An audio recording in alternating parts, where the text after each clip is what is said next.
Bom, vamos recomeçar então, né, pessoal? Isso daqui ainda é aquela última apostila da aula passada, mas das aulas de hoje também já estão lá no Canvas, tá? Então, é a mesma aí que a gente acabou não terminando, né? Nem começando nesse caso aqui. Bom, a gente, na verdade, tentou fazer uma experiência de fazer... A gente tentou, na verdade, fazer a experiência de travar a transação pelo log, né? A gente viu, então, que o log é um cara bem importante para o SQL. Por quê? Porque ele vai ser gravado primeiro até do que o próprio MSDB, o MDF, que é o arquivo principal lá que a gente viu, que é onde realmente guarda os dados, né? Por quê? Porque é o esquema de segurança que o SQL Server tem. Ele tem que garantir que o log seja o primeiro lugar a ser gravado. Caso aconteça algo, é o log que vai ser requisitado, tá? Isso é interno do SQL, a gente não consegue ver, mas é desse jeito aí que funciona, né?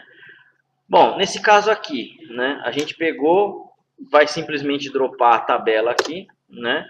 Vamos fazer a criação mais uma vez da base de dados, porém fazendo alguma alteração nos parâmetros, como por exemplo esse max size aqui, ó, como unlimited, ó, correto? Então esse cara aqui, ó, não vai ter mais limitação de crescimento. Qual que é o problema disso? A gente comentou, vocês lembram? E a gente deixar o banco de dados ilimitado. Ilimitado, unlimited. Exatamente. Se você tiver uma aplicação na web, né, e sofrer com um SQL injection, o cara vai encher a sua base até estourar seu disco, que provavelmente não é uma coisa boa. Se ele tiver junto com o sistema operacional, então, vai travar sua máquina. Correto? Por quê? Porque o Windows em si também ele precisa de um espaço em disco para ele poder trabalhar. Senão ele vai acabar travando, tá? A gente viu também a criação de file groups, né? A gente viu algumas configurações possíveis dessa parte de file group. É possível criar, né, vários file groups para o mesmo banco de dados, correto? Nesse caso aqui também a gente está deixando unlimited aqui, né? Com as mesmas configurações basicamente do primary, tá? E aí a gente está fazendo aqui o log on aqui, ó, C tem um max size de 2 megas, então foi essa experiência que a gente tentou fazer, correto? Deixamos a modificação do default para FG1. O que seria isso daqui mesmo, vocês lembram?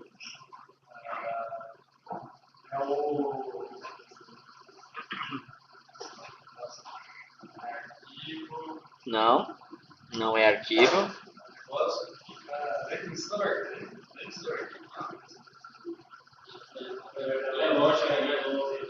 É uma parte lógica, exatamente, que faz o agrupamento de arquivos e a gente não consegue enxergar. Só que existe essa parte aqui, ó. Eu estou modificando o meu default para ser o FG1. Lembrem-se que, né, o primário ele vai sempre existir. Porém, todos os objetos do SQL que forem sendo criados de usuário, tabela, usuário, login, qualquer objeto dentro do SQL, ele, por padrão, vai gravar onde? Vai gravar lá no MDF, certo? Então, esse cara a gente está tentando separar os objetos de sistema, que é do SQL Server, com os objetos de usuário, tá? O usuário, quando eu falo, pessoal, é o usuário DBA mesmo, não é o usuário final lá da aplicação, tá? Quem está mexendo no banco de dados vai ser sempre um cara administrador de banco, analista de banco. Tá? O usuário em si, final, para aqui a gente não vai aparecer, né? Vai ser na aplicação. Então, esse cara aqui ele vai tentar deixar todos os objetos que o usuário cria dentro desse FG1 aqui, ó, tá? Então, ele vai isolar o que é de sistema, que já veio com o banco, fica no lugar, e o que é de criação de usuário vai ficar nesse FG1 aqui, tá? Criamos aqui, então, uma tabela, tranquilo até aí, né? Fizemos aí algumas observações, o tamanho do arquivo e tal, né? Aqui é a inserção, né, direta aí de dados o ION1 igual a 1, então isso daqui basicamente é infinito, vai ficar aí até estourar o disco, né? Teríamos que esperar algum tempo aí, né? E depois tentar fazer o que? A deleção desses arquivos, a deleção desses registros. A intenção seria mostrar que mesmo fazendo a deleção, o arquivo de log, a tendência dele é crescer. Tá? Por quê? No arquivo de log é realmente o que? Só inserção de dados. Se você fizer um update, ele vai fazer um insert. Se você fizer um delete, ele vai fazer um insert no log. Se você fazer um insert no arquivo de dados, ele vai fazer um insert no log. Tá? Então, para qualquer coisa seria isso daí. O insert é a escrita de um registro, vamos dizer assim. O insert do comando delete. Certo? Por quê? Porque o log, você tem que ter capacidade de recuperar, se for o caso, tá? Os dados através dele. Vamos supor que seu banco de dados corrompa. Tá? Eu tenho lá uma queda de energia. Eu tenho lá 30, 40, 50 usuários ao mesmo tempo conectados.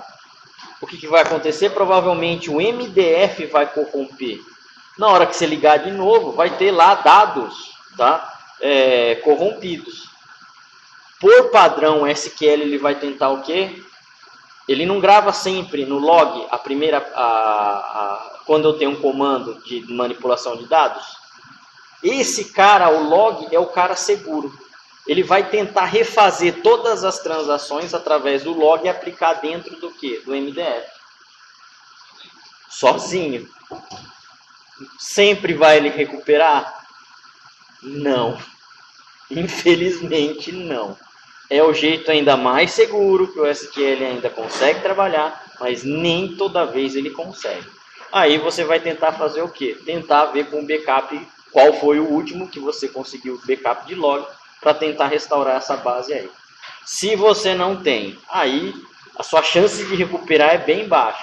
Aí você vai ter que dar lá os comandos de dbcc, checkdb, enfim, que a Microsoft disponibiliza para tentar fazer alguma coisa, mas aí já não é mais nada garantido. Tá? Então, existem mecanismos aí bastante poderosos no SQL, mas corrompimento de arquivo é um negócio bem sério. Quando você não está no Windows Server, se você deixa lá seu servidor de banco no Windows 10, cara, não dá muito certo. Vai corromper bastante. Tá? E mesmo assim, se o seu servidor, né, for um Windows Server, mas a sua máquina não é um hardware de servidor, também é outro problema, começa a dar. A memória de servidor ela é diferente da memória de uma estação, correto? Então, isso daí já protege bem também. Tá? Fora isso, no break, né? Não adianta você ter uma máquina que você gastou lá 40, 50 mil, seu Windows ser servidor, e se você não tiver no break nenhum, também vai para o espaço seu arquivo de dados. Tá? Então, é um conjunto de coisas que faz o SQL ou qualquer outro banco de dados aí ficar forte nesse caso aí. Tá? Tem que tomar um pouquinho de cuidado. Bom, nesse caso então aqui ele está dando alguns deletes, verificar novamente e tal, e aí ele é um outro exemplo aqui de como fazer a criação de dois arquivos em um único file group, né? Aqui então nesse caso é a mesma coisa que eu já tinha no comando anterior, criando primary aqui, ó, né?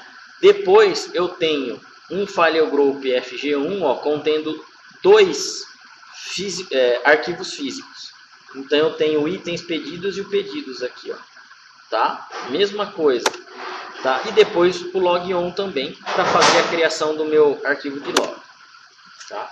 Então isso daqui era mais para a gente recordar o que a gente viu aí a semana passada, que foi a última partezinha que a gente comentou aí. Ok?